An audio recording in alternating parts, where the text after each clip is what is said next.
e um tema que a gente precisa conversar bastante.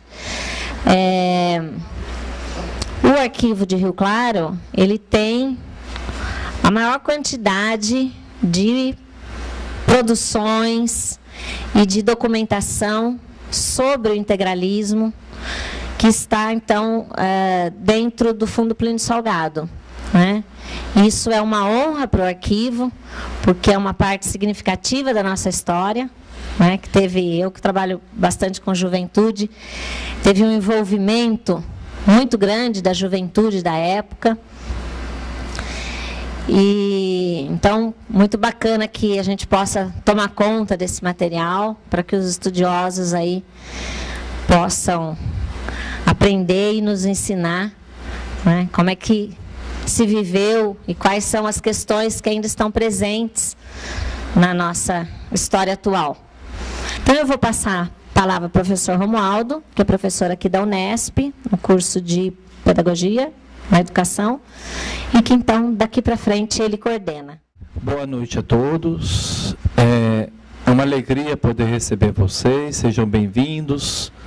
Que bom que a gente pode promover esse tipo de encontro para a gente conversar sobre temas da nossa cultura, daquilo que faz parte do Brasil, e fazendo parte do Brasil faz parte de nós mesmos, né? A gente poder debruçar sobre isso, pensar junto, né? Deixar o pensamento trabalhar e a gente ter um ambiente onde a gente pode compartilhar isto, né, que a gente pensa sobre os vários aspectos da nossa cultura. Isso é muito importante, né? Na mais diversidade, defendendo toda a multiplicidade, né? Um ambiente de apoio para pensar diferente. Então, isso que a gente tem de especial. Por isso que é muito bom a gente poder estar junto, destacar isso, né? Esse ambiente onde o pensamento circula com toda tranquilidade, onde a gente não tem receio de abordar a diversidade, né, os vários aspectos, a multiplicidade daquilo que é matéria, né, a materialidade da nossa cultura. E hoje nós temos o prazer, né, de poder contar nesse debate com a presença do professor Renato Alencar Dota. Ele é mestre em História Social pela Universidade de São Paulo e professor universitário. No mestrado, ele pesquisou sobre o integralismo brasileiro, né? Nós temos aqui no arquivo uma versão da dissertação dele, e ele utilizou amplamente o acervo do Fundo Plínio Salgado, que é aqui do nosso arquivo. Ele é organizador do grupo de estudos do integralismo, né, que está vinculado oficialmente, né, registrado no Conselho Nacional de Pesquisa, né? Ele coorganizou 4 encontros de pesquisadores do grupo em instituições universitárias pelo país. Atualmente ele está preparando, então, o projeto de estudo dele, do doutorado, também continuando esse tema. Então, esse livro aqui, que é de um encontro, né, de pesquisadores, o Renato organizou, né? E nesse livro que nós estamos lançando hoje, a bibliografia orientativa sobre o integralismo, 1932 a 2007, que está sendo lançado hoje, né? Que é a autoria do João Fábio Bertonha, né?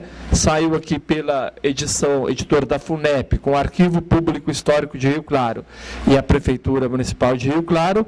E nesse texto aqui tem o prefácio, que é do professor Renato, tá? A apresentação, né? É o prefácio mesmo. É o prefácio, é. Aqui o prefácio. Integralismo, o elo perdido da história, que é o prefácio, então, do professor Renato, que está ali na mesa, né, à disposição depois para pessoas adquirirem. Então, quer dizer, nós temos uma noite que promete uma boa discussão, que todos nós possamos ficar bem à vontade. Acabando a apresentação, então, do professor Renato, eu vou coordenar o debate, e o objetivo é que todos possam, né, contribuir, compartilhando aquilo que se sentiu provocado no trabalho apresentado pelo professor Renato, que é resultado de uma pesquisa muito séria, né, feita com muita dedicação. Então, eu passo a palavra agora ao Renato, para a gente aproveitar bem a presença dele entre nós. Obrigado, professor. Boa noite a todos. É um imenso prazer estar aqui novamente, aqui no Arquivo de Rio Claro, né? Um local que eu já vi inúmeras vezes, várias vezes. Na verdade, eu fui mais naquela antiga sede, né? Com a qual eu acabei tendo uma relação mais próxima, né? Aquela antiga sede. Mas aqui eu acho que ele está muito melhor acomodado, né? E, enfim, lá naquela sede, eu construí, porque foi com a documentação do Arquivo Plínio Salgado que eu construí a minha dissertação de mestrado, que não é este livro aqui. Este livro, ele tem um artigo que é baseado num capítulo da minha dissertação, né, mas tem artigos de vários outros pesquisadores de várias partes do país sobre o tema integralismo. Mas acho que hoje é a noite de enfatizar um pouco, antes de eu começar, né, a palestra propriamente dita, enfatizar um pouco mais esse livro, que é da autoria do professor João Fábio Bertonha, né, que não está aqui conosco, porque ele está numa viagem de pesquisa, né, na Itália. E no caso, eu faço o prefácio, né, eu faço o prefácio deste texto, e mostra um pouco as minhas aventuras aí na pesquisa sobre o integralismo, né? Inclusive o Fábio, né, o professor João Fábio, pediu para que eu analisasse, né, não só fizesse uma análise, um histórico do GEINT, né, que é o Grupo de Estudos do Integralismo, né, que o professor Romaldo citou aqui, o qual eu coordeno e hoje está registrado no CNPq, né, mas também, até por conta da minha pesquisa, da minha curiosidade, eu falo sobre uma convivência que eu tive com integralistas em São Paulo também, né, eu entrevistei vários deles, né, e a gente até acaba fazendo amizade com alguns deles, né. Enfim, e isso está tudo registrado aqui, tá? Depois a gente pode conversar um pouco mais sobre o livro. Hoje, na verdade, eu vou falar sobre um tema que é mais amplo, tá? E mais extenso, que é a questão do fascismo, né? De certa forma, eu estou um pouco confirmando, embora é algo ainda aberto à discussão, que o integralismo é fascismo. Uma das grandes discussões no que tange o integralismo é se ele foi ou não, ou se é ou não, né, um movimento fascista. Tá? Eu tendo a dizer que sim, porque ele tem várias características do que nós conhecemos como fascismo internacional, certo? Mas alguns pesquisadores, os integralistas no pós-guerra, eles dizem que não, né? Eles dão os motivos deles, que vários deles são questionáveis, outros nem tanto. Tá?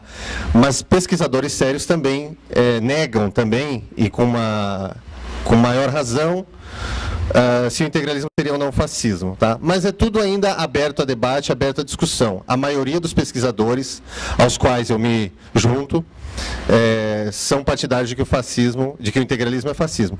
Bem entendido, fascismo como um movimento internacional, tá? Como um conjunto de atitudes políticas, ideias políticas, que tiveram mais ou menos as mesmas características em vários países do mundo.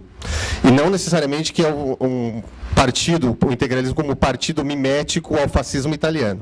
Tá? Mas a gente vai ver um pouco mais sobre isso aqui. Eu coloquei como título uma experiência do século XX, porque o fascismo, em primeiro lugar, ele é praticamente a única doutrina política, né, uma das mais importantes doutrinas políticas, que nasceu no século XX. Tá? Porque o socialismo, ele nasce no século XIX. Né, o comunismo, o socialismo, né, nasce no século XIX. O liberalismo, essas outras teorias, doutrinas políticas tão importantes para nós no século XX, ainda no século XXI, o liberalismo nasceu no século XVIII. E o fascismo, a sua experiência política, a sua experiência histórica, né, ela se dá completamente dentro do século XX. Mas não existe fascismo no século XXI? Isso a gente vai falar um pouco depois. Bom, aí eu já adiantei um pouco, né? Então, o que a gente está falando? Nós podemos falar que o fascismo, movimento e regime inaugurados e liderados por Benito Mussolini, né? E os diversos movimentos espalhados principalmente pela Europa e pelo Ocidente, né? Pelo Ocidente. o resto do mundo, né, em vários outros países do mundo. Eu digo Ocidente porque principalmente Europa e continente americano. Houve alguns movimentos miméticos, né, ao fascismo fora do que nós chamamos de Ocidente, no mundo árabe, né, na China, mas eles não se comparam com os movimentos dentro do Ocidente. Tá? E esses movimentos, eles nasceram, em grande medida, eles nasceram inspirados pelo sucesso temporário, mas foi um sucesso inegável, que o regime do Mussolini teve. Na década de 20, Mussolini foi um ditador, sim, mas ele foi um estadista extremamente respeitado, né? É forçoso a gente reconhecer isso, por mais que a gente seja contra, né, que o Mussolini foi um estadista respeitado na década de 20 e década de 30. Tá?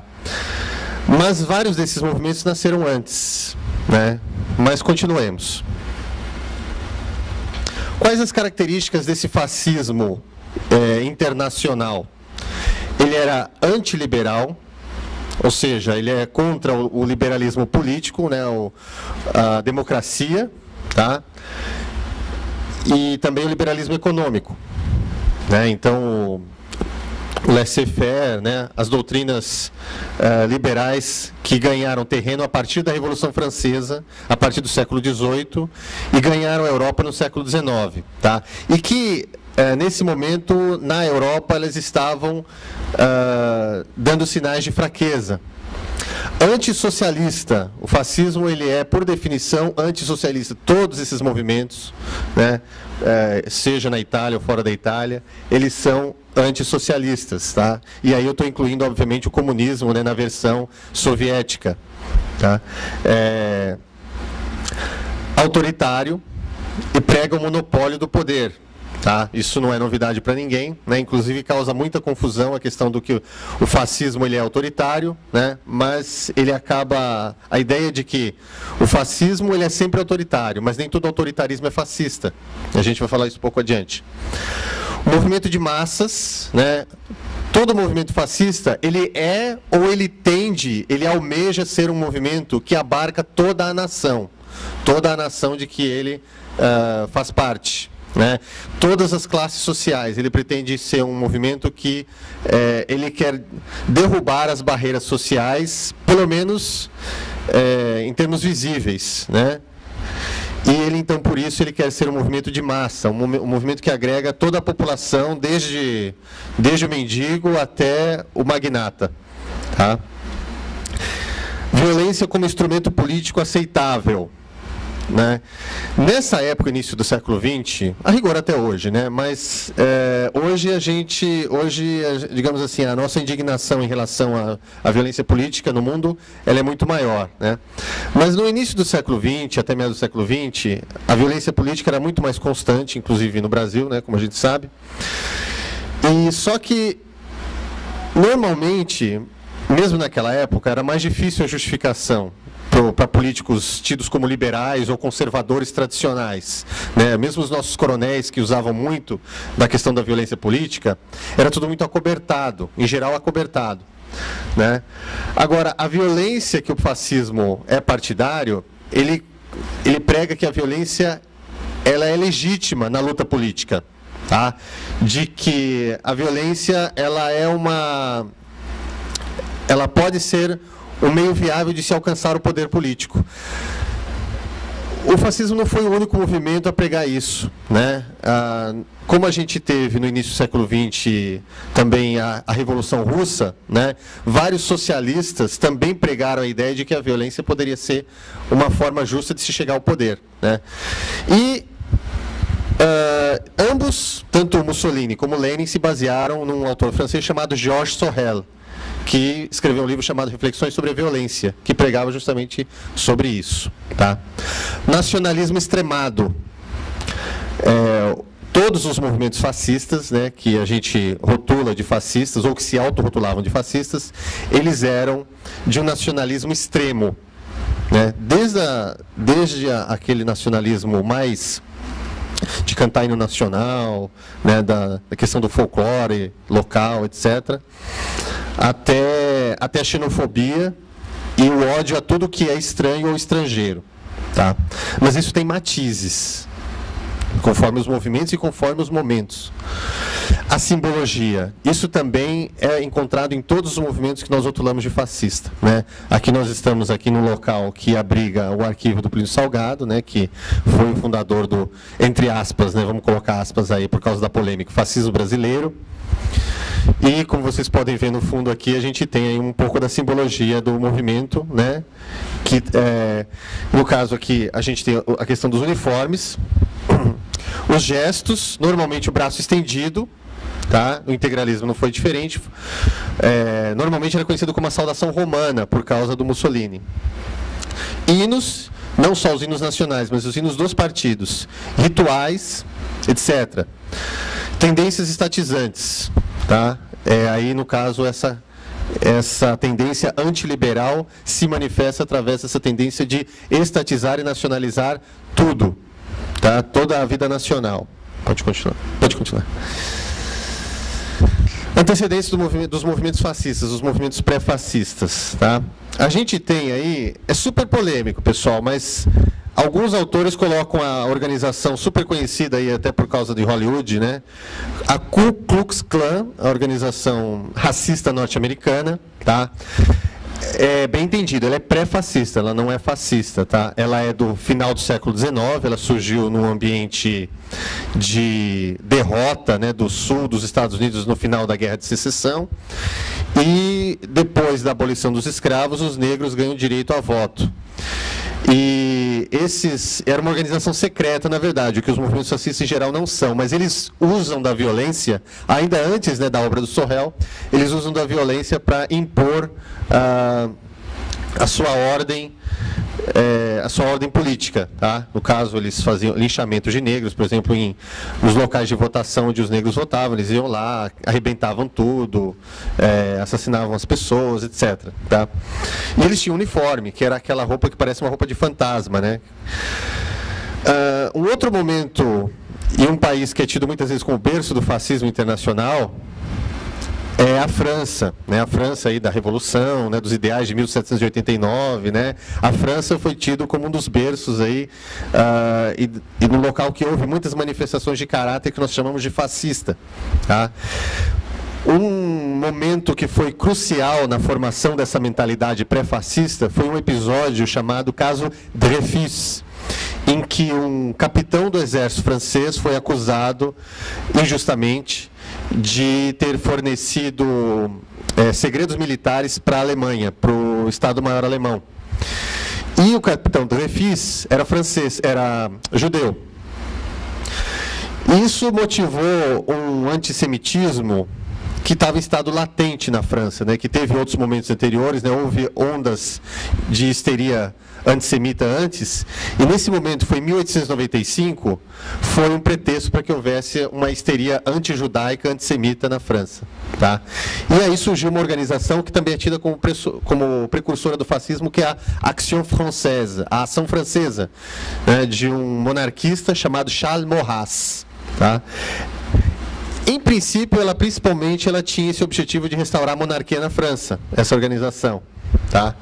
Mas ela vai ter vários ideais que vão ser adotados por movimentos fascistas na França e em outros países. Um outro exemplo de pré-fascismo também, talvez mais de pré-nazismo, né, mas é o Karl Lueger, que foi prefeito de Viena, né, no final do século XIX, então Império Austro-Húngaro.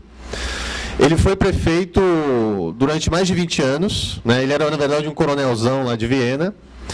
E ele era um prefeito tocador de obras, né? Ele era um prefeito que tinha muito carismático, uma popularidade muito grande na cidade. Um dos membros de um partido chamado Partido Social Cristão, católico, muito conservador e antissemita.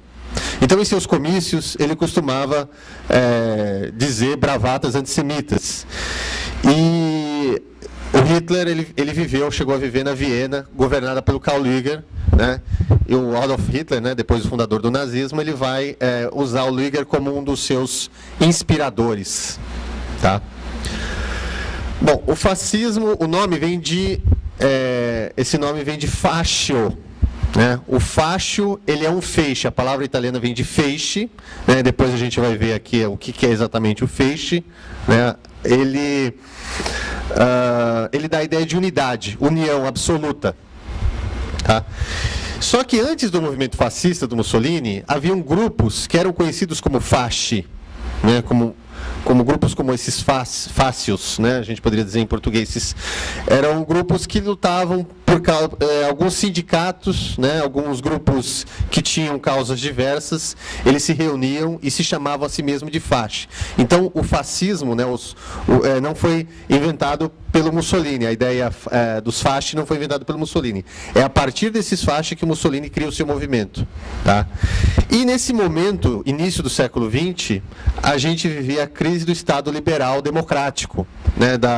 Das eleições diretas, né, ou indiretas. Na verdade, esse liberalismo era um liberalismo um pouco diferente do que a gente tem hoje. Era um liberalismo que era muito conservador, né, e as eleições, na verdade, no Brasil, a gente viveu isso no Brasil, mas em outros países não era muito diferente, né? Aquelas eleições a bico de pena, em que o voto era declarado, né? Os partidos controlavam as instâncias eleitorais, né? Então, é esse fascismo que se dizia, esse liberalismo, né, que se dizia falido, ele estava dando na verdade, ele estava fazendo água nesse momento, né? E é esse liberalismo que os fascistas vão atacar. Só que era o único liberalismo que se conhecia naquele momento no mundo, né?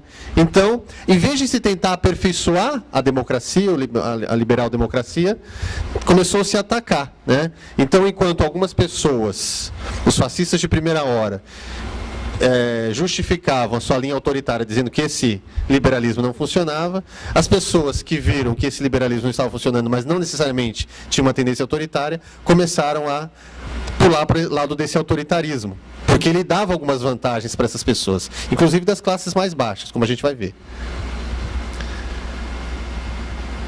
Aqui, essa é uma figura idealizada aí do movimento fascista, né? A gente vê aí uma obra de arte típica da era fascista, né, que era divulgada isso é um pôster que era muito comum. Nós tínhamos revistas, né, que usavam toda essa arte, né, essa abstração do movimento fascista. A gente tem aí uma representação abstrata de um soldado fascista, tá? Ele está nu porque, no caso, é uma inspiração neoclássica, né? Quer dizer, a gente é como aquela inspiração dos gregos e romanos, aquelas estátuas gregas e romanas, que retoma nesse início do século XX, há uma volta a essa base artística, a esse modelo artístico, tá? Isso que ele está segurando na sua mão esquerda é o fascio. Tá? Esse símbolo ele remete à Roma antiga, tá? E ele era usado pelos imperadores romanos, com a ideia de união, de que o Império Romano ele estava unido. E o machado ali na ponta, ele dava a ideia de força, de poder, de violência, se quiserem. Tá? Ali na sua cabeça tem uma boina tipicamente fascista, né, usada pelos fascistas. A adaga, ela simbolizava a guerra, e a guerra como justa também, né? Como força e como violência justas. O crânio simboliza o culto à morte. Tá? O fascismo, esses movimentos fascistas em geral, no integralismo isso nem tanto, tá? Mas no caso do fascismo italiano e mais ainda do nazismo, o culto à morte é muito forte. O culto à morte no sentido daqueles que morreram em batalha. Tá? Quem morre em batalha é a morte mais sublime e mais bela que se pode ter, segundo essa concepção. Tá? E ali uma bandeira italiana, como que forrando ali a pedra, né? Também como o símbolo máximo da pátria. Tá? Bom, o início do fascismo italiano propriamente dito. Tá? Na Primeira Guerra Mundial, a Itália estava entre os países vencedores. Só que, como a Itália teve uma péssima campanha na guerra, ela só nominalmente esteve entre os países vencedores. Ela teve a sorte de estar ao lado dos países vencedores, dos aliados. Tá? Só que teve um sacrifício humano muito grande, né? E houve levantes populares generalizados no país, né, reivindicando reforma agrária, reivindicando direitos do trabalhador, né, greves forravam o território italiano. Isso não era só na Itália. A situação da Europa, no final, não só na Europa, né, mas na Europa principalmente, no final da Primeira Guerra Mundial, era caótica. Para vocês lembrarem, né, a Rússia estava vivendo a sua revolução, né, em 1917. Né? Inclusive a Rússia sai antes do final da guerra, porque quando os bolcheviques tomam o poder, para se concentrarem na luta revolucionária, né, para derrotarem a antiga ordem, eles saem da guerra. Tá? E isso causa um medo generalizado nas elites europeias e mundiais. Tá? Na Alemanha também estava se vivendo uma situação caótica, né? Greves, levantes populares também, chega até a haver um soviete de Munique, né? E na Hungria também ao soviete de Budapeste. Só que esses sovietes de Munique, de Budapeste, têm vida breve, eles são rapidamente derrotados. Mas eles têm uma vida suficientemente longa, né, coisa de alguns meses, para apavorar a elite italiana. E isso vai fortalecer os grupos de pessoas que vieram da guerra, os veteranos que vieram da guerra, né, e que estavam desempregados, mas não compactuavam, não participavam daqueles levantes populares por uma falta de afinidade política. Né? Então, era um grupo de desempregados que tinham muita energia para gastar ainda, estavam jovens, né? Estavam desiludidos, né, com a pouca atenção que a Itália tinha tido após a guerra, né, pela parte dos aliados, e eles são contratados por vários industriais e donos de terra para ir dar uma surra naqueles camponeses e operários que estavam fazendo greves e levantes agrários. Tá?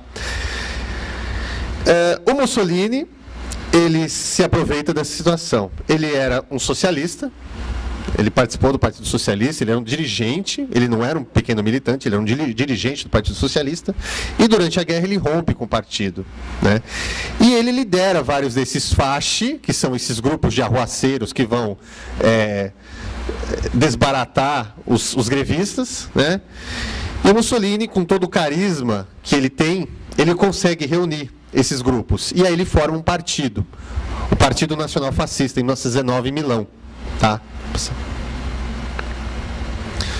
Medo de um processo revolucionário comunista, como ocorria na Rússia, de forma mais breve em outros pontos da Europa, aproximou fascistas da elite, como eu já vinha dizendo. Conivência e apoio secreto de autoridades aos fascistas. Né? Então, teoricamente, esses fascistas que eventualmente matavam ou batiam nos socialistas, né, eles eram levados a júri, mas os juízes faziam vista grossa e acabavam ou dando penas muito leves ou simplesmente libertavam esses fascistas, tá? Porque vários dos juízes eles eram latifundiários, eles eram industriais. O exército fornecia armas de uma forma secreta, prefeitos indicavam onde estavam os socialistas a serem combatidos, muitos destes desarmados. Então havia de repente uma sede socialista, né? Às vezes eles estavam só em reunião, uma reunião tranquila e tal. Os fascistas iam lá na calada da noite, iam lá e atiravam, né? Iam com facas e tudo mais. Bom, o Partido Nacional Fascista participa das eleições. Em 1921 eles entram dentro do Bloco Nacional do Governo. Tá? E eles ganham algumas cadeiras no parlamento. Tá? Inclusive o próprio Mussolini é eleito deputado. Embora os fascistas não tinham uma maioria dentro do parlamento, a fraqueza do governo liberal faz com que o rei da Itália, o Vittorio Emanuele, convoque o Mussolini para ser primeiro-ministro da Itália. Tá? Para tentar acabar com essa situação de levante que estava havendo em todo o território italiano. O Mussolini aceita, só que ele faz digamos assim, para mostrar um poder do seu exército fascista, ele forja uma marcha sobre Roma, como se os seus partidários tivessem entrado em Roma e tomado o poder de assalto, o que não era verdade. Tá? Mas a marcha sobre Roma, ela fez história. Tá? Ela ficou super conhecida, né? E ela ficou como a subida do fascismo ao poder. E aí começa a aventura do fascismo histórico. 29 de outubro de 1922. Tá? Essa data, 29 de outubro, ela vai ser depois comemorada por vários grupos fascistas, inclusive o Miguel Reale, aqui no caso do integralismo, ele tenta instituir como uma data, como se fosse o 14 de julho da Revolução Francesa. Os liberais têm o seu 14 de julho, nós teremos o nosso 29 de outubro, nós do fascismo internacional. O fascismo no poder. Ele se caracteriza como partido único, todos os outros partidos eles são dissolvidos, e quem quiser ter uma vida política dentro do país tem que entrar dentro do partido fascista. Expansionismo militar. Tá? A Itália ela começa a se preparar para várias conquistas de territórios estrangeiros, que o Mussolini e os fascistas acham que é direito dos italianos, porque a Itália é um país superpopuloso, e a ideia do Mussolini é restabelecer o Império Romano. A ideia dele é que todo o Mediterrâneo voltasse a ser agora dos italianos. Tá? Ele dizia que o Mediterrâneo era o Mare Nostrum, que é como os romanos, na época do Império, há 2000 anos antes, chamavam o Mar Mediterrâneo. Tá? A sua primeira tentativa de expansão é para a Etiópia, em 1935, um dos únicos países independentes da África naquele momento. Tá? Foi mais ou menos como a campanha que os americanos fizeram no Iraque agora em 2002, 2003, foi uma campanha rápida, mas que depois deu muito trabalho para o Mussolini, para manter o país, a Etiópia. Tá? Dentro da sociedade italiana, a ideia de suposta colaboração de classes, a ideia de corporativismo. Então, o país precisava de patrões e operários para construir o país. Só que todos eram iguais, segundo essa visão, então todos deveriam colaborar, só que os operários não podiam fazer greve. A contrapartida que o Mussolini garantiria é que os empresários, os industriais, deveriam estabelecer algumas leis trabalhistas, tá? Como férias, 13º, E aí está a ironia da história. O Mussolini foi o primeiro estadista italiano a estabelecer leis trabalhistas na Itália. A nossa CLT aqui do Getúlio Vargas, em parte, ele copia esse modelo fascista. Tá? Por isso que muitas vezes, muita gente que é principalmente contra a CLT, fala que é o modelo fascista e tal. Mas a gente tem que lembrar o seguinte: o Mussolini ele fez isso, mas eram reivindicações que os socialistas vinham tendo já desde o século XIX. Os movimentos trabalhistas diversos, não só na Itália, como na Europa toda, vinham tendo desde o século XIX. Ora, então ele repele esses movimentos, mas ele se apropria das ideias. Tá? E o corporativismo, a ideia é a seguinte, é de que não deveria haver sindicatos de operários. Os sindicatos deveriam ser por produção. Tá? Então, por exemplo, deveria ter o sindicato dos metalúrgicos. Então, deveria ter a parte dos operários e a parte dos empresários, no mesmo sindicato. Cada um teria direito a um voto, o que, teoricamente, daria uma ideia de união. Mas, normalmente, não é o que acontecia. Tá? Culto ao chefe do partido, o Duce, o que é o líder, confundido com o chefe pai da nação. Culto à ordem, seduz as pessoas. A Itália estava dando sinais de ordem naquela época, então pessoas influentes ou não, em todo o mundo, viam a Itália como um exemplo a ser seguido. Tá? E isso contamina pessoas em todo o mundo, inclusive aqui. Militarização da sociedade e da vida do cidadão comum. Desde os 7 anos, a pessoa, homem ou mulher, deveria entrar numa organização paramilitar para começar a ter treinamentos paramilitares, para que fosse o futuro soldado, homens e mulheres. No caso da Itália, havia os balilla, que eram as crianças uniformizadas e que tinham treinamento paramilitar, visando aí a futura participação deles numa guerra. Aqui uma definição do fascismo por ele mesmo, pelo próprio pelo líder do fascismo, que é colocado na enciclopédia italiana. Na época da enciclopédia italiana, na época do fascismo, tinha essa definição, e até hoje ela continua com essa definição sobre o que é o fascismo. Aqui eu peguei um trecho. No que diz respeito ao futuro e ao desenvolvimento da humanidade em geral, o fascismo, à parte quaisquer considerações de política contemporânea, não crê nem na possibilidade nem na utilidade da paz perpétua. Portanto, rejeita o pacifismo, que só esconde uma renúncia à luta e uma covardia em face do sacrifício. Somente a guerra leva todas as energias humanas ao máximo de tensão e imprime a marca da nobreza aos povos que têm a virtude de enfrentá-la. A guerra é para o homem o que a maternidade é para a mulher. Tá? Vejam como é forte, então, a ideia do belicismo no regime. Bom, aqui o caso alemão. Tá? Que, segundo alguns autores, seria o paroxismo que o fascismo atingiu, a forma mais aguda, né, do fascismo. Há alguns autores que dizem que, no caso, negam, né, por exemplo, a questão do fascismo ser totalitarismo. Né? A Hannah Arendt, né, que é uma autora liberal, né, ela é alemã, judia alemã, se estabeleceu nos Estados Unidos, né, ela fugiu do nazismo. Ela advoga que o nazismo era totalitário. O fascismo italiano não conseguiu ser totalitário, ou seja, dominar todas as esferas da nação. Mas o nazismo conseguiu, assim como o stalinismo na Rússia. Tá? Bom, aqui nós temos um cartaz de um comício do Partido Nazista. Aí nós temos um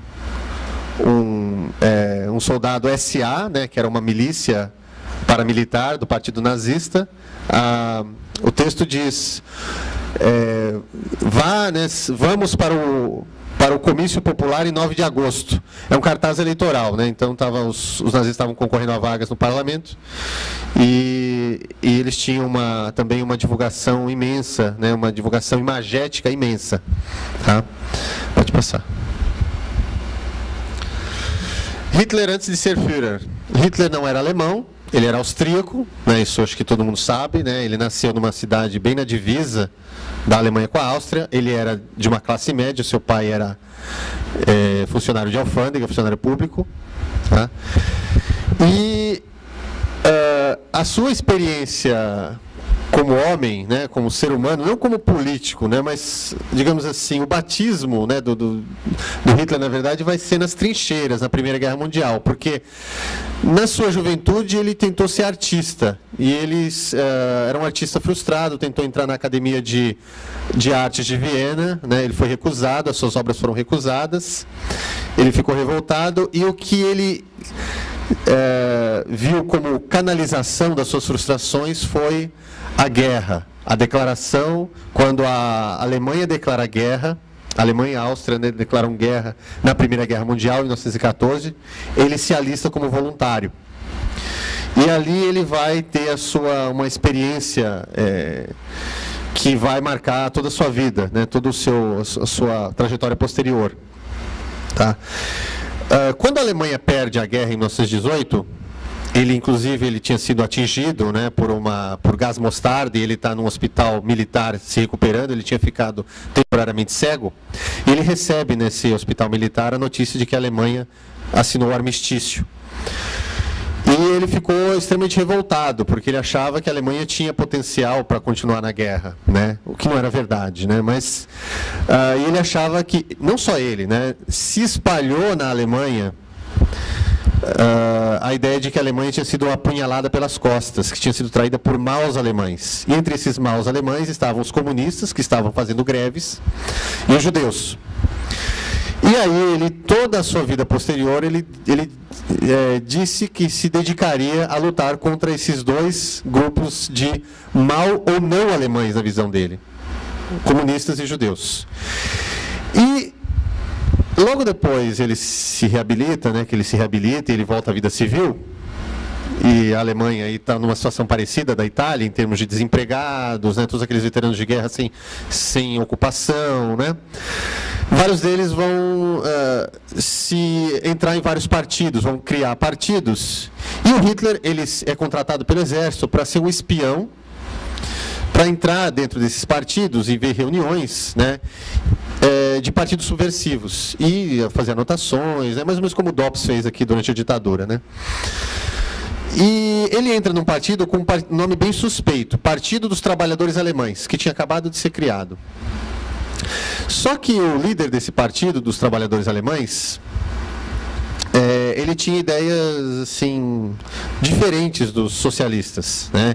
Ele até dizia que o trabalhador alemão estava sofrendo e tal, mas ele era um líder antissemita, que era o Anton Drexler, que era um ferreiro, e ele começa a fazer discursos, né? E aí o Hitler ele começa a simpatizar com esse partido.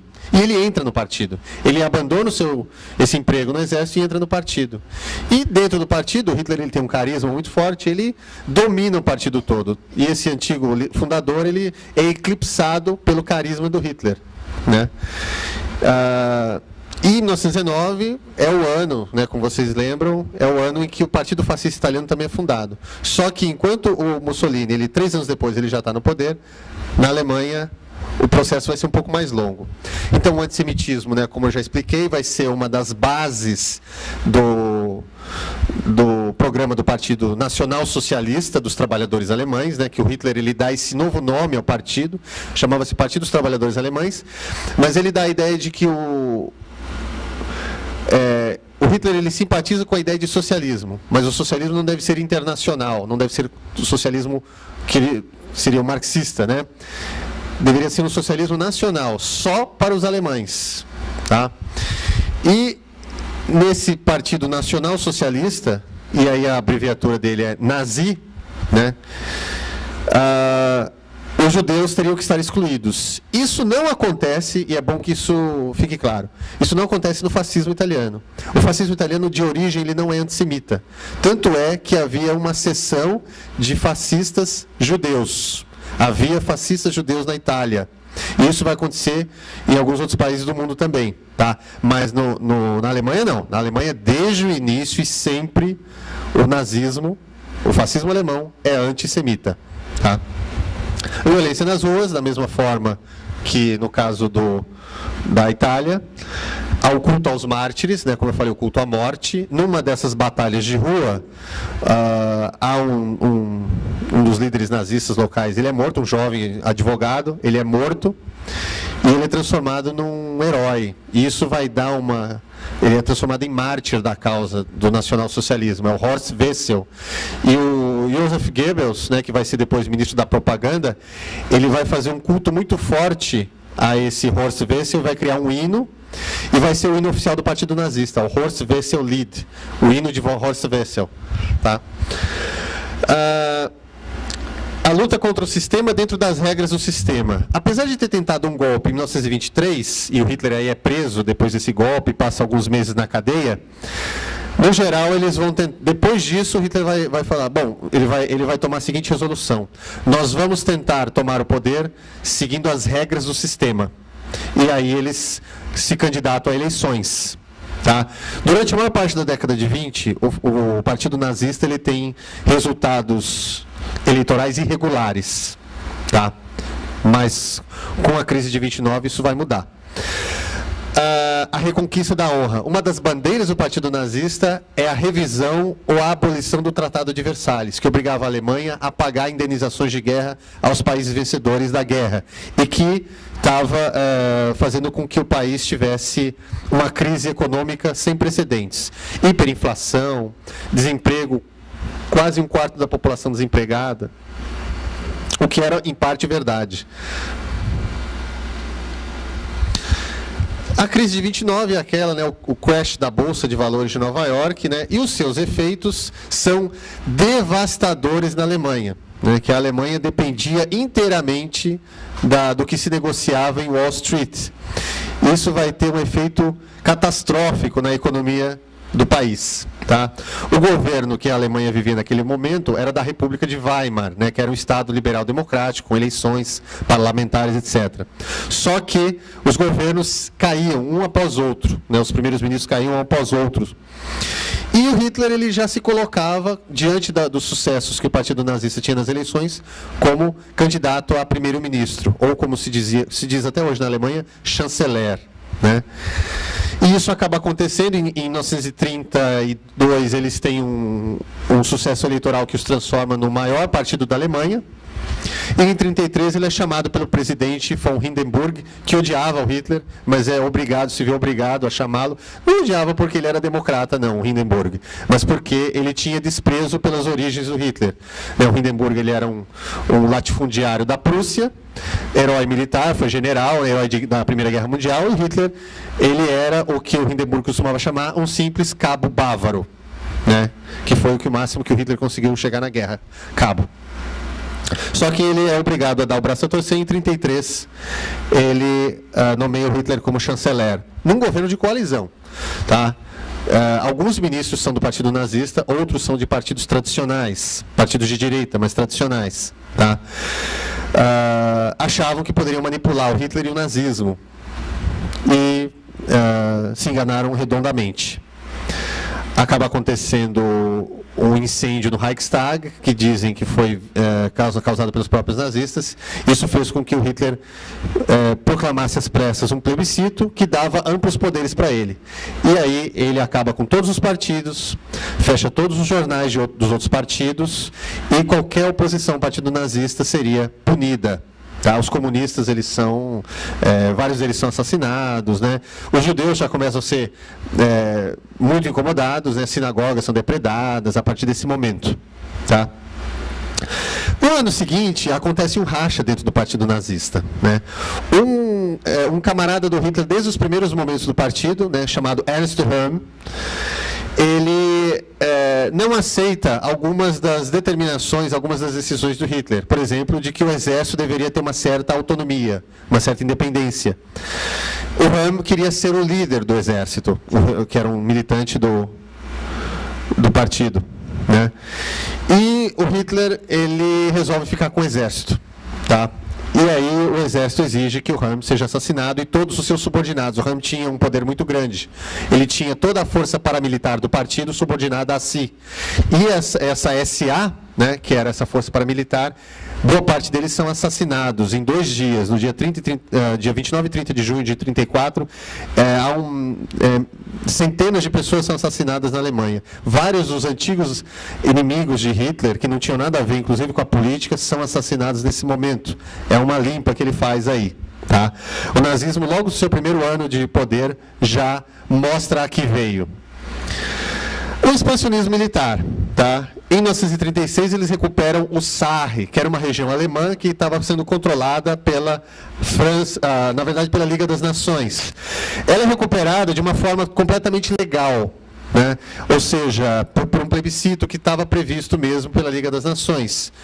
Só que a ideia é que ela deveria ser uma região não militarizada. E o Hitler faz vista grossa, na verdade, ele dá de ombros para essa determinação, ele entra com seu exército e ninguém faz nada. A Liga das Nações, a Grã-Bretanha, a França, não fazem nada. Áustria e Sudetos. Em 1938, o Hitler ele resolve invadir a sua terra natal, a Áustria, e consegue sem disparar um tiro. Tá? Também ninguém fala nada, pelo menos a nível de governo. Havia protestos, né, de antinazistas, né, em várias partes do mundo, mas em termos de governo, a própria Liga das Nações não faz nada. Ele invade a região dos Sudetos, que era uma região de minoria alemã, que ficava na Tchecoslováquia. E em 1939 ele invade a Tchecoslováquia completa em março. Nesse mesmo ano, ele resolve invadir a Polônia. Aí as nações acordam. Grã-Bretanha e França declaram guerra à Alemanha, e é quando começa a Segunda Guerra Mundial. Tá? Pode passar. Eu não vou entrar na guerra, tá, pessoal? Vamos falar de outros movimentos fascistas. A Itália e a Alemanha, né, são, de longe, os exemplos mais bem-sucedidos e mais bem acabados do fascismo. Mas houve outros muito importantes também. E na Europa, um dos mais importantes foi um que a gente não conhece muito, pelo menos quem não é da área não conhece, que foi o da Romênia, né? Um movimento que ficou conhecido como Guarda de Ferro. Isso aí a gente vê uma peça, na verdade não é bem uma peça de propaganda, é um selo que foi publicado, né, ele foi lançado durante o breve período que eles participaram do governo na Romênia, em 1940. Tá? Esse era o líder deles, o capitão Cornélio Codreanu, que fundou o movimento em 1927 e que tinha várias características. Tinha um uniforme, no caso a camisa verde, como os integralistas aqui, né? Ele era advogado, E ele também tinha um grande carisma, isso é muito comum entre os movimentos fascistas, né? Um líder carismático. Ele foi preso e foi assassinado na prisão em 1938. Tá? Só que depois o seu partido foi chamado, era um partido muito forte, e ele foi chamado para compor o governo, junto com outras forças políticas, mais ou menos como Hitler na Alemanha 7 anos antes. Tá? Só que o que acontece? Era um movimento que era fortemente antissemita, sempre foi, como o nazismo, e eles queriam fazer uma reforma agrária, só que nas terras dos judeus. Né? E como vários judeus eles eram próximos a outros setores do governo, entrou em choque. Tá? Eles tentaram invadir terras, tentaram saquear sinagogas e tal, e vendo que eles não tinham muita chance, tentaram dar um golpe no governo. Aí eles foram duramente reprimidos, foram presos, tá? Vários foram assassinados, né? E muitos deles foram deportados para campos de concentração na Romênia, e depois da Segunda Guerra Mundial, quando a Romênia se alia à Alemanha, eles são deportados para campos de concentração nazistas, Buchenwald, né? Não campos de extermínio, tá? Onde os judeus vão, mas campos de concentração, campos de prisioneiros, tá? Nisso a gente vê em que não havia uma solidariedade necessariamente transfascista. Eles às vezes davam a ideia de que havia, mas nem sempre havia choques, muitos conflitos. Pode passar. Portugal e Espanha. Houve movimentos fascistas e houve regimes, que muitas vezes a gente chama de fascistas, né? Mas sempre fica na dúvida, seriam fascistas o Franco e o Salazar? Fascismo em Portugal. Houve um integralismo lusitano, que era monarquista. E esse dificilmente a gente pode chamar de fascista, porque ele não era mobilizador, não tinha uma inserção nas massas, nem pretendia ter, né? Era basicamente um movimento monárquico. Tá? Mas o nacional-sindicalismo, que pegou várias ideias do integralismo lusitano, vai ser um movimento fascista. Eles vão usar camisas azuis. Tá? O seu principal líder é o Francisco Rolão Preto, que era um advogado também. Tá? Eles fizeram algum barulho em Portugal, né, na década de 30, nos anos 30, só que quem vai tomar o poder vai ser um cara que ele vai ser totalmente alheio a esses movimentos, mas uma pessoa extremamente conservadora e católico extremado, que é o Antônio de Oliveira Salazar, economista. Ele foi nomeado primeiro-ministro, né? Portugal vivia uma situação também, como vários outros países da Europa também, de caos, né? Político, econômico e social. E quem vai ser chamado para liderar um governo forte vai ser o Salazar. Tá? O Salazar, ele aceita desde que ele tenha plenos poderes, né? E aí ele vai criar o Estado Novo, antes do nosso Estado Novo aqui no Brasil, no qual Getúlio baseia o nome. Tá? O Estado Novo português, que aí vai dominar Portugal até a morte do Salazar, aliás, até depois da morte do Salazar, né? O Salazar morre em 1970 e o regime do Estado Novo vai cair só em 74 com a Revolução dos Cravos, ou seja, mais de 40 anos no poder, vai ser chamado pelos seus opositores políticos como fascismo. Ele vai ter alguns elementos do fascismo. Tá? Como, por exemplo, a Legião Portuguesa, né, que é uma força paramilitar de auxílio ao exército, uniformizados, tal. A Mocidade Portuguesa, que é mais ou menos como o Balila, a juventude hitlerista, tá? Que são jovens, né, são crianças que entram também com formação paramilitar, homens e mulheres, né? Mas ele vai ter, mas é só isso também, para por aí. O salazarismo ele não é mobilizador como o fascismo é. Tá? Pode continuar. Aqui nós temos duas imagens aí. Aí a gente até vê uma diferença muito grande, inclusive, das duas personalidades, né? O Rolão Preto e os seus camisas azuis. Ali ao centro a gente vê o líder, né, dos nacional-sindicalistas, sendo saudado, aí, fazendo a saudação romana. E o Salazar ali, numa postura, uma foto oficial, é verdade, né, de terno e gravata, mas ele sempre aparecia assim em público. Né? Ele era grande amigo aí do cardeal Cerejeira, né, que foi um bispo que tinha um grande poder em Portugal, né, e o catolicismo nunca foi tão forte em Portugal como nessa época. Tá? Na Espanha. Na Espanha aconteceu um caso semelhante. Houve um movimento também fascista, também chamado de camisas azuis, eles usavam camisas azuis, né? O nome, na verdade, era a Falange. Falange Espanhola. Né? A Falange é um grupo de pessoas, é uma espécie de grupo paramilitar. Né? Não só... houve outras falanges aí ao longo da história, né? Até na Guerra Civil do Líbano teve falanges também. Né?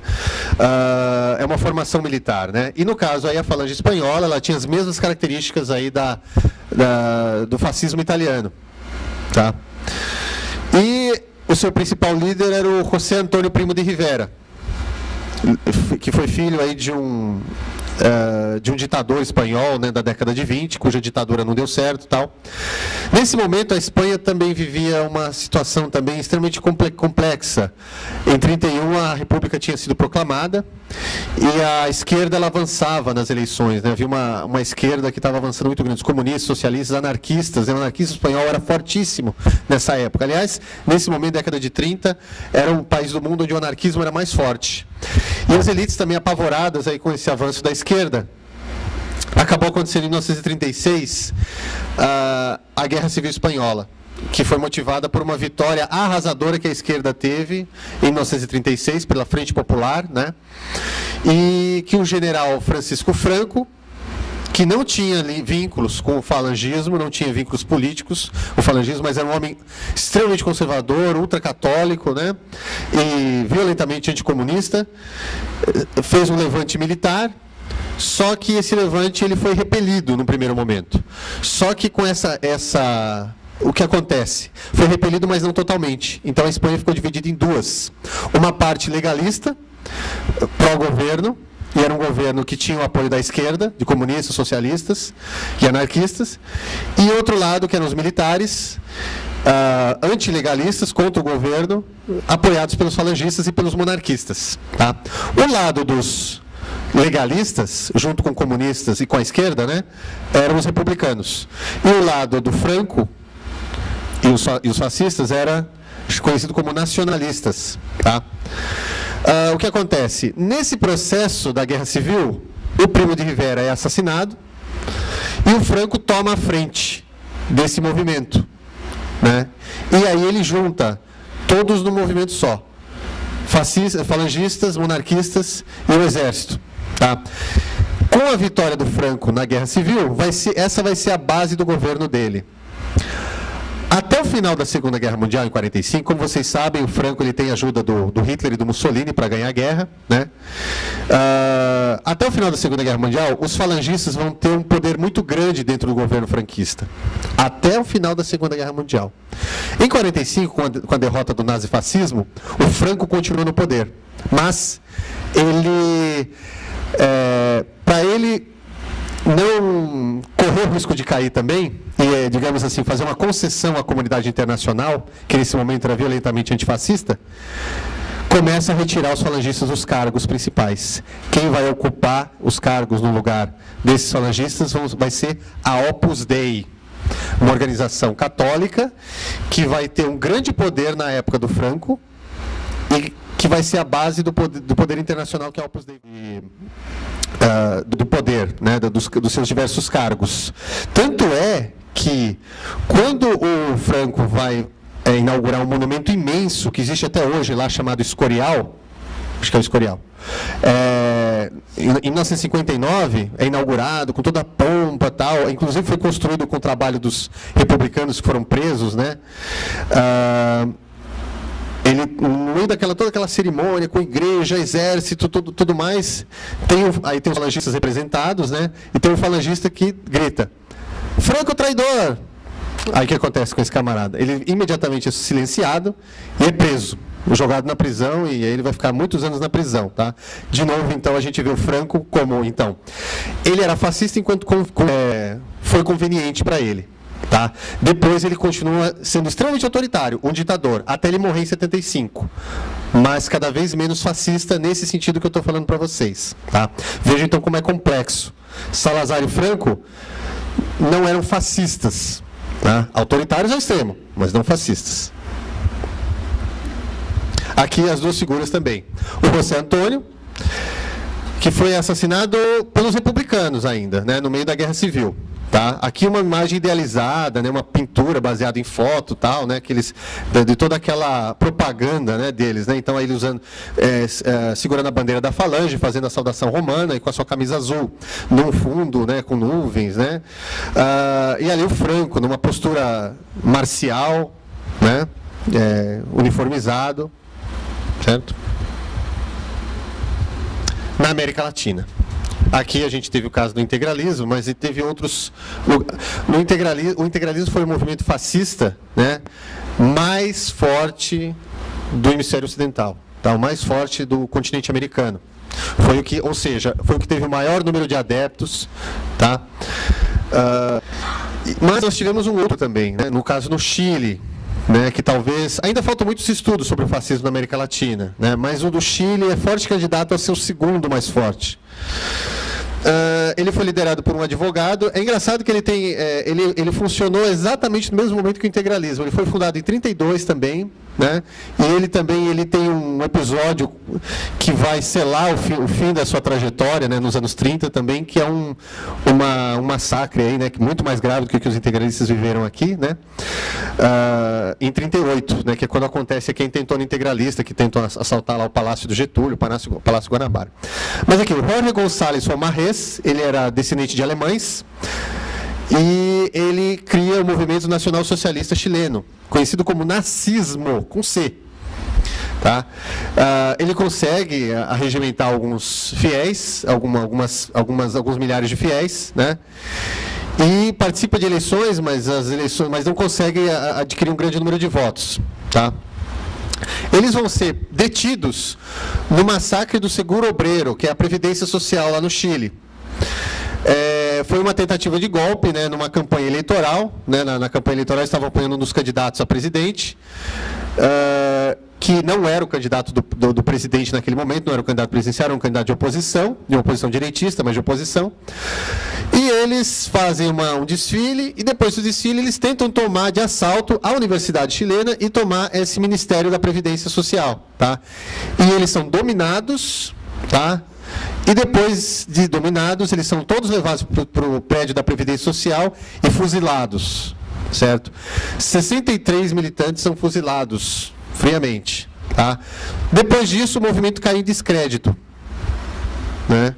Inclusive, o presidente perdeu a eleição também. O presidente, naquele caso, ele perdeu a eleição, inclusive por conta desse massacre aí. Mas os nazistas eles não se beneficiaram disso. Quem acabou ganhando foi a esquerda. O único país da América Latina, naquele ano, nos anos 30, que teve uma vitória de esquerda. Tá? O presidente era o Pedro Aguirre Cedra. E o Salvador Allende, que depois seria o presidente, né, do Partido Socialista Chileno, ele foi ministro nesse governo. Tá? Bom, no Brasil, antes do integralismo, havia um ambiente pró-fascismo no Brasil, antes do integralismo deslanchar e ser fundado. Tá? Eu destaquei dois aqui, que foi o Otávio de Faria e o Francisco Campos, que não tiveram nenhuma conexão com o integralismo, não se tornaram integralistas. Né? Otávio de Faria, ele era um intelectual, um escritor, né? Ele era filho de um outro escritor chamado Alberto de Faria, que foi imortal da Academia Brasileira de Letras. O Otávio de Faria também seria. E o Otávio de Faria ele escreveu um livro chamado Maquiavel e o Brasil, no qual ele defende que o Mussolini ele era um herdeiro da tradição do Maquiavel, né? E precisava-se trazer o Maquiavel para o Brasil, ou seja, precisava-se ter um governo como o do Mussolini no Brasil. Tá? Ele foi muito lido naqueles anos 30, inclusive pelos integralistas. E o Francisco Campos, que foi, depois que chegou a participar de um dos embriões de movimento fascista no Brasil, né, que era a Legião Mineira, chegou a desfilar em rua, tudo mais, com camisa parda, etc. Né? E depois ele seria um dos autores, o principal autor da Constituição do Estado Novo do Getúlio. Né? Ele é um autor, ele é um escritor, um advogado de linha antiliberal, né? E admirador do fascismo italiano. Tá? E Mas o que mais se aproximava do integralismo e do fascismo era o Severino Sombra, que era capitão do Exército e criou a Legião Cearense do Trabalho, um movimento fascista estadual, tá? Que era do trabalho porque ele queria regimentar trabalhadores, e ele gostou muito da Carta do Trabalho do Mussolini, a Carta del Lavoro. Teve um sucesso inicial muito forte, mas o integralismo acabou engolindo a Legião Cearense do Trabalho do Severino Sombra. O Severino Sombra tentou entrar no integralismo, mas ele queria ser o líder junto com o Plínio Salgado, e o Plínio Salgado não aceitou, e ele saiu do integralismo, né, e ficou na sua Legião Cearense. Quem começou a militar na Legião Cearense do Trabalho e depois foi para o integralismo foi o Dom Helder Câmara, tá? Bastante conhecido. Bom, a Ação Integralista Brasileira, né, foi criada em 1932, né, pelo Plínio Salgado, escritor modernista, né, participou da Semana de Arte Moderna em São Paulo. Teve aí um sucesso muito grande, temporário, né? O Plínio Salgado, ele antes de criar o fascismo, aliás, o integralismo, ele foi para Roma, né? Ele fez uma viagem pela Europa toda, foi para Roma, ficou admirado com o que ele viu na Itália, com aquelas tropas de fascistas marchando na rua, com o que ele via como um país organizado, né? E conseguiu se encontrar com o Mussolini, pessoalmente, tá? E aí ele disse que ele queria fazer algo no Brasil como o que ele estava fazendo na Itália. Como o que ele estava vendo na Itália. Entraram no movimento integralista vários membros da intelectualidade brasileira. Entre eles, o Gustavo Barroso, que já era um escritor de renome, né, escritor cearense, que morava no Rio de Janeiro, já tinha sido ministro. Ele tinha sido o criador e era o diretor do Museu Histórico Nacional. E era, ou estava se tornando, um admirador, mais do que do fascismo italiano, do nacional-socialismo alemão. 1932 foi um ano antes do integralismo tomar o poder, do nazismo tomar o poder na Alemanha. E o Gustavo Barroso, ele se tornou um ardente antissemita. Ele foi o tradutor no Brasil de um panfleto apócrifo, que é tido como uma espécie de bíblia antissemita, chamado Os Protocolos dos Sábios de Sião, né, que foi um documento inventado nos porões da polícia czarista, né, no final do século XIX, e o governo nazista dava nas escolas isso aí. Foi publicado aos milhões na Alemanha nazista, foi dado nas escolas, e o Gustavo Barroso, inclusive, era um defensor de que, apesar desse documento já ter sido provado como uma fraude, o Barroso era um defensor ardente de que ele era válido, de que ele inclusive publicou um estudo, né, de que da suposta validade desse documento. O Miguel Reale, né, que ele era mais próximo do corporativismo fascista. Tá? Ele era um grande admirador dos pensadores do corporativismo fascista, os advogados, os juízes, né, que pensavam o fascismo enquanto corporativismo. Alfredo Rocco, etc. Tá? As obras do Reale estão calcadas nessas obras aí. Tá? É bom a gente notar também que o antissemitismo no integralismo ele não era doutrinário, como era no nazismo alemão. Tá?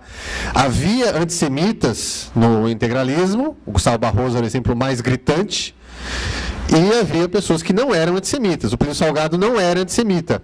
Tá? O Miguel Reale também não era antissemita. Certo? Mas eles toleravam o antissemitismo nas suas fileiras. Os jornais integralistas, alguns deles tinham textos violentamente antissemitas, inclusive do próprio Barroso.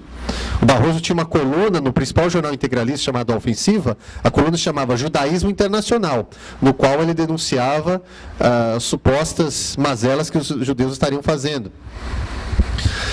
A imprensa integralista era um grande divulgador do fascismo internacional, dando loas, louvando, né? Depois, em 1938, né, como eu falei para vocês, o integralismo é colocado na ilegalidade em 1937, quando o Getúlio proclama o Estado Novo. Eles são desbaratados ao longo dessa ditadura, né, do Getúlio, e depois eles vão formar um outro partido, bem mais moderado, né, que é o Partido de Representação Popular, que aqui tem uma grande documentação sobre ele, né? O Plínio Salgado vai ser o líder desse partido também, né? Mas vai participar de eleições e vai participar de governos também, né? Inclusive o Juscelino, né, vai chamar membros PRP, do Partido de Representação Popular, para cargos, né? Mas ele não vai ter uma participação tão forte, não vai ser um partido tão forte como foi o integralismo dos anos 30, tá? Ele não vai ter mais marchas, vai ser um integralismo desfascistizado também, tá? Aí, duas figuras também do fascismo latino-americano. O Jorge González Fomarrés, né, aí diante aí dos seus adeptos fervorosos aí, e o Plínio, em posição semelhante também, né? Ali, no caso, o Plínio aí está fazendo um discurso no rádio, um discurso para a rádio, né? Pode passar. No caso do fascismo da América Latina, a gente tem o caso dos regimes, né, que também se chama fascista, que eu sou um pouco cauteloso também em chamar de fascistas, né? Acho que a gente tem que tomar muito cuidado, e as personalidades menos ainda, né? O caso o Getúlio Vargas e o Juan Domingo Perón. Tá? O Getúlio realmente ele foi admirador do Mussolini na década de 30, ele tinha uma tradição autoritária, né, do positivismo gaúcho, e era um grande admirador do Mussolini. Tá? Assim que ele pôde, ele deu o golpe em 37, né, o golpe do Estado Novo, com a carta que é baseada na Constituição polonesa, né, da ditadura do Piłsudski,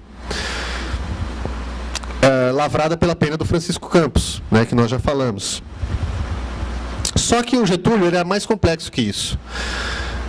Tanto é que na Segunda Guerra Mundial ele primeiro declara neutralidade e depois ele vai passar para o lado dos aliados. Ele pensa geopoliticamente, ele não pensa em termos doutrinários, ele pensa, não, eu estou no hemisfério que é dominado pelos norte-americanos, então é melhor ficar do lado dos norte-americanos. Aí ele se coloca ao lado dos aliados, cede as bases que os americanos precisam e manda tropas para a Europa.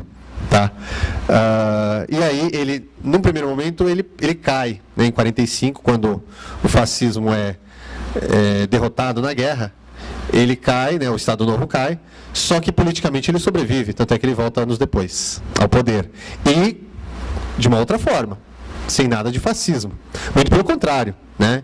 Ele se torna um líder populista, né, que não lembra nada daquele líder do Estado Novo, pelo menos na linha política. O peronismo, né? O peronismo ele é mais próximo ao fascismo. Ele foi mais ousado nessa linha do fascismo, aí, vamos dizer, né? Ele era um grande admirador do Mussolini, ele foi adido militar na Itália, né, durante o governo fascista. E em 43, quando há um golpe militar, o Perón está entre os conspiradores. E esse golpe militar, a Argentina, durante toda a Segunda Guerra Mundial, ela é neutra. Tá? E em 43, quem toma o poder lá é uma linha de militares pró-eixo, pró-nazismo. Tá? Só que eles continuam na neutralidade. É impossível ser pró-eixo no hemisfério ocidental, por essas questões geopolíticas. Mas eles se mantêm firmes na neutralidade. E, na verdade, eles só declaram guerra à Alemanha 2 semanas antes da Alemanha se render. E o que acaba sendo uma coisa mais verbal, né, do que de fato mesmo. E aí acontece, nesse final da Segunda Guerra, em 45, esse governo ele cai, tá? E são proclamadas eleições no ano seguinte, em 46. E o Perón é o candidato. Durante esses 2 anos em que ele estava nesse governo militar, pró-eixo, ele foi ministro do Trabalho e vice-presidente. Ele teve um grande poder. E ele colocou também na prática, na Argentina, a legislação trabalhista que também não havia no país. A Carta del Lavoro, que ele adaptou ao modelo argentino. E ele também era muito carismático, e ele era aquele líder popular que ia no meio dos operários, dos sindicalizados, tal. Ele ia lá no meio dos açougueiros, né? A Argentina é um grande exportador de carne, né? No meio de todo aquele pessoal dos matadores, tal. Coisa que boa parte da elite argentina tinha nojo, né? De ir no meio daqueles matadores. Ele ia lá e cumprimentava o pessoal, tal. Fazia uma média com os operários, né? Com o povão. Isso deu uma popularidade imensa para ele. E ele foi um fortíssimo candidato às eleições de 46. Tá? Nessa campanha, os americanos estavam apoiando maciçamente o candidato contra o Perón. E um embaixador americano na Argentina, em Buenos Aires, falou em entrevistas, falava, Perón é nazista, Perón é fascista. Né? O Perón ele, muito espertamente, ele canalizou isso falando, isso daí são forças estrangeiras querendo dominar a política argentina. Ele ficou como nacionalista e ele foi eleito. Tá? Ao longo do seu governo, ele vai implantar essa legislação trabalhista, mas ele vai ter um governo semiditatorial, digamos assim, né? Um governo com uma fortíssima propaganda digna dos governos fascistas, típica dos governos fascistas, o nome dele, a cara dele estampada por todo o país, jornais dominados por ele, rádios, né? E da Eva Perón, né? Mas com eleições e tal, mas é oposição sem a mínima chance, né? E o governo dele vai ser muito polêmico, porque ele vai acolher vários dos nazistas fugidos da Europa. Né?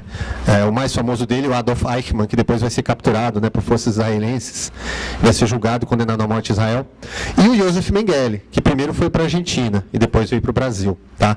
Mas, inclusive, o Perón dava cargos para essas pessoas, davam cargos, claro, cargos apagados, mas às vezes cargos de poder, Banco Central, né, posições estratégicas dentro de instituições estratégicas, Banco Central, ministérios estratégicos, tá? Pode passar. Bom, após a guerra, o fascismo cai em descrédito. Né? O Holocausto, né, o massacre de 6 milhões de judeus, causa um impacto muito forte. E a própria Segunda Guerra Mundial, né, ela causa um impacto, ela exaure o mundo. Né? E a Alemanha e a Itália, né, que eram os dois grandes porta-vozes do nazifascismo, né, são fragorosamente derrotados. O Hitler, com aquela sua morte patética, né, inclusive, né, os países aliados eles invadem, né, a Alemanha e a Itália, e o Partido Nazista ele é colocado na ilegalidade. Até hoje ele é ilegal no país. Só que na Itália, como a derrota italiana foi diferente, houve uma conivência com os fascistas da Itália. Na lei diz que também o partido fascista ele é ilegal. Não se pode, não existe partido fascista na Itália, não pode existir. Né?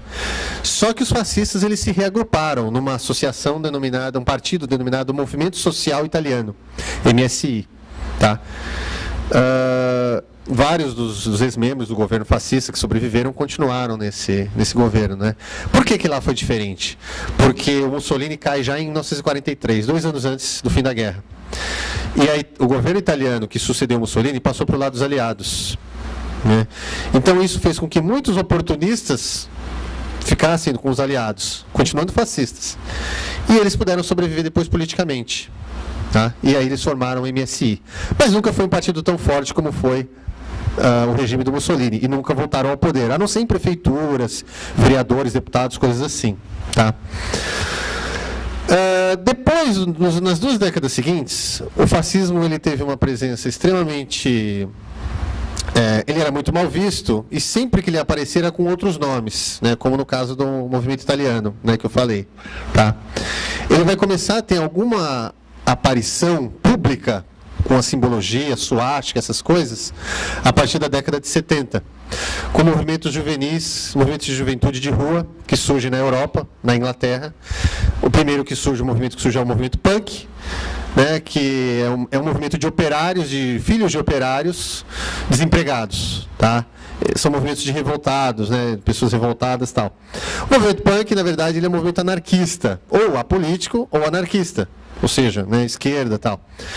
Só que tem aqueles que não gostam da ideologia punk e da estética punk, aquela estética do esfarrapado, né, do vagabundo, né, como diz o nome punk, quer dizer vagabundo. E surgem então os skinheads, né, os cabeças raspadas, que em princípio também sem ideologia, eles só queriam, digamos assim, só fazer arruaça na rua. E enfrentar os punks nas ruas. Mas aos poucos eles começam a ter uma ideologia xenofóbica, racista, tá? Contra os imigrantes, que também começavam a chegar na Europa a partir desse momento. E aí eles vão começar a adotar uma estética nazista e fascista. Usar suásticas, tá? Inclusive adotar a ideologia, entrar em pequenos partidos, em movimentos, né, em pequenos movimentos. Isso em vários países, inclusive no Brasil. Outra faceta do fascismo no pós-guerra é o chamado negacionismo do Holocausto. Ora, essas pessoas que absurdamente negam a existência do Holocausto, que o Holocausto tem existido, por que elas querem negar isso? Porque o principal fator que coloca o fascismo e o nazismo como ideologias abjetas foi o Holocausto. Quer dizer, para que nós quereríamos uma ideologia que assassinou numa máquina da morte 6 milhões de pessoas? Ou seja, não precisava ser 6 milhões, quantos, né? Porque o número é polêmico, mas milhões de pessoas, ou milhares de pessoas, não importa. Né? Então, esse seria o principal empecilho de qualquer partido nazista, principalmente, ter alguma ilusão eleitoral. Então, começou-se a fazer um movimento de pessoas que escreviam dizendo que o Holocausto teria sido uma invenção. Né, que teria sido uma invenção aliada. Eles admitem que houve mortes, aqueles corpos tal, né, que se vê nas imagens, mas eles dizem que aquelas pessoas morreram de doenças causadas da própria natureza dos campos de prisioneiros, tá? E não uma morte deliberada como algumas ordens circulares, secretas deliberaram, tá? Além deles, teve um movimento dentro desses partidos fascistas e nazistas, pequenos partidos, né, que alguns conseguem se legalizar, outros não. São movimentos esotéricos dentro do nazismo e do fascismo. Então existem alguns ideólogos, né, por exemplo, essa Savitri Devi, que é uma mulher, que era uma francesa que foi para a Índia e tentou ligar o nazismo ao hinduísmo, dizendo que o Hitler foi uma reencarnação do deus Vishnu, que é o deus da destruição, tá? Que é o deus da destruição que previa e tentava fazer uma nova reconstrução sob outras bases puras, tá? Puras da sociedade, que a sociedade teria chegado num estágio de decadência extrema, e o Vishnu, segundo os ideais do hinduísmo, né, o Bhagavad Gita, né, que é a escritura hindu, ele viria, isso, né, está no Bhagavad Gita, o Vishnu viria depois, né, desse extremo da decadência, para destruir o mundo e reconstruí-lo. E na visão dela, o Hitler seria a reencarnação desse deus Vishnu, tá? Nem todos os neonazistas seguem essa teoria, mas vários seguem. Tá? E esse Júlio Zévola, ele é um dos seguidores, ele é italiano, tal, mas ele também tem uma teoria própria. Né? Mas ele advoga a ideia de que depois da Segunda Guerra Mundial, o mundo chegou a um estágio de decadência extrema. Né? Hã? Ele tem a revolta contra o mundo moderno. A metafísica do sexo, é verdade. Metafísica do sexo, mas aí ele tem toda uma teoria a respeito do sexo, do papel do sexo. Ele não era puritano. Um volume assim, verdade. Ele não era puritano, muito pelo contrário. Ele achava que o sexo tinha um papel muito forte, muito importante na sociedade, né? E o Miguel Serrano, que tinha sido militante daquele nazismo chileno, e ele é vivo ainda, o Miguel Serrano. Os outros dois faleceram, mas o Miguel Serrano é vivo e ele criou, a partir da ideologia da Savitri Devi, o hitlerismo esotérico, tá? Que, sinceramente, eu achei complicadíssimo, eu não conseguia resumir aqui, né? Mas quem quiser, tem na internet essas coisas, tem mais informações na internet sobre isso, tá? E o neofascismo online, quer dizer, tá, o neofascismo ao alcance de todos, tá? Vários desses grupos aqui têm sites, talvez todos tenham sites online, sites na internet, né?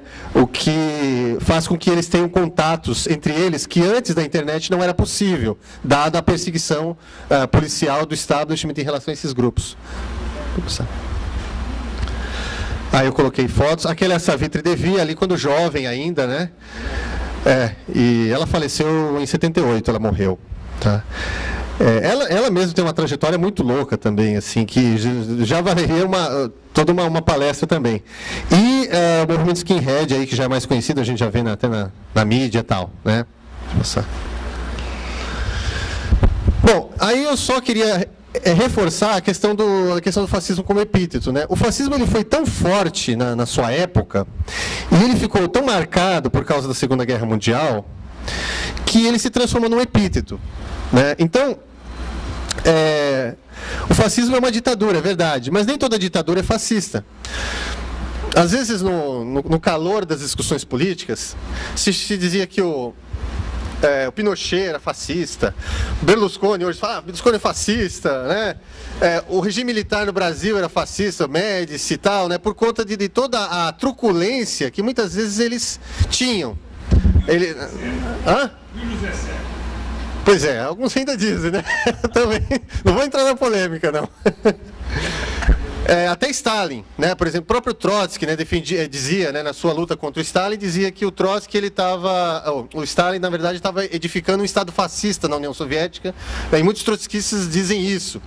Mas, por mais truculento e violento e totalitário que o Stalin tenha sido, a gente tem que tomar cuidado para não misturar as coisas, né? A gente até pode dizer no calor do embate político, mas não confundir, a TFP, né, também chamada de fascista e tal. Mas a gente...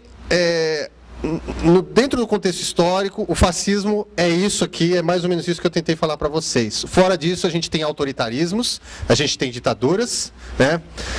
Falar às vezes até o patrão, meu patrão é um fascista, né? Mas é autoritário, né? Mais perto. Tá, desculpa. Eu achei que estava atrapalhando. Mas o fascismo, ele tem características próprias. É mais ou menos, mal comparando, como, por exemplo, hoje nem tanto, mas na época da ditadura militar, qualquer pessoa que tinha uma ideia socializante era comunista. Fulano é comunista. Ou até alguns anos atrás, né? Lembra quando, antes do Lula ser presidente, né? Falando, Lula e o PT são comunistas. Quando o PT chegar ao poder, a sua casa não vai ser mais sua, né? Você vai ter que dividir a sua casa com outras pessoas, né? Se dizia que o PT era comunista e tal, né? Então, da mesma forma que o PT nunca foi comunista, e hoje, mais do que nunca, a gente tem prova disso, né? Essas pessoas também não são fascistas, tá? E não é qualquer um que é comunista também, tá? Pode passar. Aí, alguns sites fascistas na internet. Isso é um site saudosista aí do Mussolini, né? E dos 20 anos do fascismo, né, que eles chamam de ventênio, né, 21 anos de regime fascista, tá? Aí chama ilduce.net e tal, ali diz, né, a história de um italiano que amou sua pátria, né? E aqui à esquerda tem várias, assim, introdução, biografia, fotografias, tal, tudo da época do fascismo, tal, músicas, né, filmes, tudo mais. Aqui, ó, uma hotline ali com telefone para quem quiser entrar em contato, tem uma parte lá para doações, né? Então, assim, tem... Esses grupos, na verdade, não são tão grandes, né? Às vezes a gente vê num site e a pessoa que o grupo é imenso, tal, mas não, às vezes é uma pessoa só que faz um site, um grupelho, né? Mas eles estão aí. Esse é um que eu acho mais grave, né? Que assim, são os movimentos neonazistas, tá? Que aí nesse caso é um site norte-americano, entre os muitos que tem nos Estados Unidos, né? Ali logo está escrito bem explicitamente, mais explícito impossível, né? Racismo violento extremo, né? Então Revolução Branca é a solução final, né? Então eles eles já pegam aquele termo solução final do Holocausto que os nazistas usaram no Holocausto. Vocês veem ali um Hitler furioso ali ao lado de uma suástica flamejante, brilhante, né? E ali o nome do provedor do site ali chamado Powered, né? Ou seja, é provido por hate, ou seja, ódio. O nome do próprio provedor é ódio já, né?